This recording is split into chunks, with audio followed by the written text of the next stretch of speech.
Catus, Maximus here, doing a review of this smaller range dial bore gauge set. Now this is a gauge set, and I actually have a Fowler set that goes from 2 inches to 6 inches that I got a long time ago. One of the few measuring tools I still have for basically measuring engines, cylinders, bores for crankshaft bearings, that type of stuff. And that's a common use for these anytime you need to perform relatively quick and accurate measurements of holes, particularly emphasizing the quick part. But in what many years, it was probably 5-6 years ago that I made that video about the Fowler, is that these are a gauge. And the one thing I didn't do, which I have done in this video, is go through the hassle of actually setting it up, because they are not direct. I mean, they do directly measure, but they're a gauge, which means that you need to have something else to where you set up this length to be within the range of what you're trying to measure. In this instance, I have an example, a 1-inch socket. This happens to be in Napa Carlisle, so it's actually pretty tightly broached and machined. And so why I set this up is to ostensibly measure 1-inch bores. And how you do that and why it shows as 25 is you need to have some relative idea of how big a hole that you're trying to measure. Now this goes in 100,000ths increments, and what you have here is a little set of these little anvils, which are shared among a variety of bore gauges, and you have to be careful using these in these smaller ones, because if you thread them too deep, they kind of jam up. They're not easy to get out of this case. This is an MHC. It's Chinese budget machinist tools, primarily peddled by MHC Industrial, which is the nation's largest manufacturing supply. You have Granger, which is like maintenance and general industrial. You have MSC, which is manufacturing. And then you have McMaster Carr, which more or less competes with Granger rather than MSC. And MSC's prices are just totally outrageous. They want like $275 for the set. It regularly goes for $90 or so on eBay. I paid $30 on a estate sale, and it was advertised as machinist, and there was a bunch of Starrett and some Mitutoyo stuff and some old lathes and actually a Bridgeport mill, which they wanted like thousands. I didn't remember the price. But a lot of the stuff was really expensive, and then this, when they probably looked it up and just said, oh, it's Chinese, they just put $30 on it. It was like the best priced machinist tool there. So I picked it up, mainly because it goes from 0.7 inches through 1.5, so that helps cover a lot of the ball bearing sizes that I work with. And so you can ostensibly use it to measure bearing bore sizes and that type of stuff. And 0.7 inches through 1.5 is a nice range, and it complements the Fowler that I have. So these little rods, they do have little pressed-in bearing balls. I wish they had like these types of sets, higher quality ones, have like a little recess in the back of the little slot so you can press on it and it pops up. These do not. There's something else, which is this little lock nut here. That fortunately was in this set, but if you lose that lock nut, this entire tool is completely useless. It 100% depends on that, because you have to adjust this and then cinch it down with the little lock nut to get this to hold tight so you can actually perform a measurement. These two little legs, this help kind of center it in the bore, and then there's this little pin, which just pushes on a lever, which pushes on a rod, which pushes on the end of a dial indicator here. A lot of these come with 1/1000th of an inch. This one's a little bit interesting. One, it doesn't say MHC on the dial, so I suspect this is a much older unit, and it reads in 0.5 So that means each one of these little tick marks is a 0.5. We go from here to here. That's 0.005 of an inch. So you get a fair amount of accuracy. So the hassle about setting one of these up is that you have to if you're measuring a bunch of 1-inch bores, you need a ring gauge, a 1-inch ring gauge, so you can get this thing set up and calibrated for that. What I've done here, and surprisingly enough, even using dial calipers, you can get these within 1/1000th of an inch with a little bit of patience, is what I've done is kind of preset it up here at as close as I could get to 25 thousandths over an inch. Now the reason that's important is this little dial indicator only has a quarter inch, a little bit more, about 3/8 of an inch of travel. That's very little travel.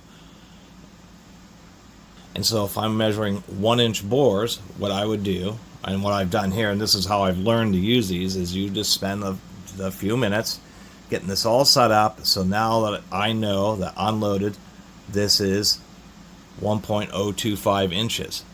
Since this reads both ascending and descending by 25 thousandths, and one sweep of the dial is 50 thousandths, you kind of want to have it in the middle of whatever you're measuring. So if it has 50 thousandths of range, which is how far this little button, that's how much range you have, is 50 thousandths of an inch. You want it to be about in the middle. So what I've done is oversize this to 1.025 inches, 25 thousandths over an inch, and then set the dial at actually the 25 mark. The reason being because once you have it in a bore, let me get this actually there we go. Once you have it in a bore, what you do is you can say, well, if it's smaller than an inch, it's going to end up going this way. So if I put it into a bore and it read this right here, what that would be telling me is it's actually 0.995 inches. If it's over here, that would be telling me it's 1.005 inches. And that's how, now it's a gauge. Now I can take this Napa socket, put this in there, and just sweep it around until I find where the needle rises absolute highest. Right. Almost there. There we go. And you know where it rises the absolute highest is where you found the absolute center point. And so we can see that this hasn't hit 0, and since we know it's oversized, we would add that number to an inch. So this number here is going to be 1.0125 inches. So what it's telling me here, and I'm probably off by thousandths of an inch, is that this socket is machined about 11 thousandths over an inch. So for a 1-inch socket to only be 11 thousandths over is like perfect. It allows it to slip onto a fastener while being maintaining a very, very tight fit. And so that's how these gauges work. And then how you use them is you just kind of sweep around, adjusting the angle until the needle reaches what would be the smallest point. If you're on an angle, there's more distance, so when it reaches the smallest point, you know that you're just absolutely directly parallel. So that's how these gauges work. They're pretty simple. They work pretty well. Actually, what I'm noticing is on different flats, there's a slight difference, about half a thousandth, meaning that measuring here, and measuring here, there's about a half a thousandth of non-symmetry in the socket, which is kind of interesting, but it's, you know, the way these are hardened steel and broached, or tool steel and broached. So anyway, that's kind of, if I can get this back in here in the right position, that's how these gauges work. And they're funky to set up, and they're tedious to set up, but once you do get it set up, then it's really easy to go and measure a bore, and just perform repeated measurements and be able to easily tell, you know, whether it's out of spec by more than 25 thousandths of an inch, or if it's within 25 thousandths of an inch of specification. You can easily tell by how much and whether it's high or low. And that's why these are called a gauge set. And then we have a couple little clip-on tabs here. And besides sockets, you can, you know, measure any distance. And that's kind of where these little spring-loaded legs come into play, is they just help make sure that you don't have it cockeyed one way or the other. You just focus on making sure that those two little feeties are sitting nice and flat. We have a old Craftsman USA 1-inch crow's foot here, so I'm just going to make sure that it's relatively, make sure that those are flat looking at it. And once I've kind of gotten the right area, we can see that this is also about 12 thousandths over 1 inch. So it's pretty, that appears to be a standard, like with the Carlisle socket, is about that much difference. And just really make sure that I've got that straight. And you just got to feel around just to make sure you have, once again, the smallest diameter. That's how you, or measurement, that's how you know you have it on correctly. So now I can go and gauge 1 inch socketry if I want to. I use dial calipers. Ostensibly, you would use a micrometer, and you would set it to exactly 1 inch, and then you'd lock it, and then you'd set this up to where you you set the micrometer, like in this inch case, to 1.025, and just get these links set up just exactly for that. Otherwise, you know, they're a handy tool for that situation. But if you need to do a variety of different sizes of measurements, that's when this little tool becomes a hassle, because each time, since it's a gauge, you have to set it up and do a little calibration each and every time you want to use the tool. And since this is a cheaper Chinese set, it has this case which holds like, you know, holds like all the different sizes of their bore gauges, or most of them. And so what you end up having is a bunch of weird, strange gaps and missing things. So there's my wordy little review of this dial bore gauge set. This little label doesn't even want to stay on here. I guess this particular one's a 612-5910. And I think that's one of the worst things about these sets, is that there's no, if you lose that label, then you just have no idea. There's a serial number right here. Surprisingly enough, they do serialize the arm, which I find odd that they would serialize the arm.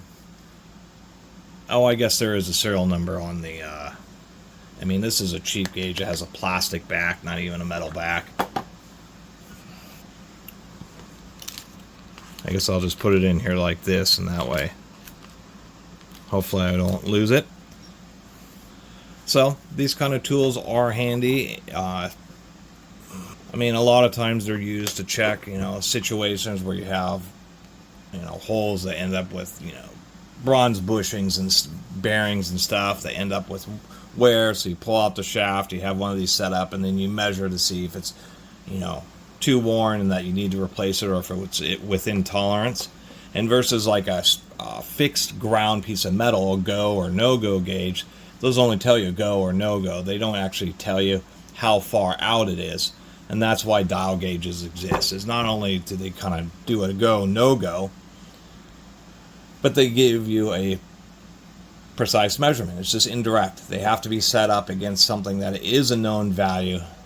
Then, once you do that, you can take a measurement of something and use it to compare to that known value, which is a very accurate way of doing measurements. It's more accurate to compare something to something else that it's absolutely known, rather than try to take a bare measurement with no prior information. Anyway, thanks for watching.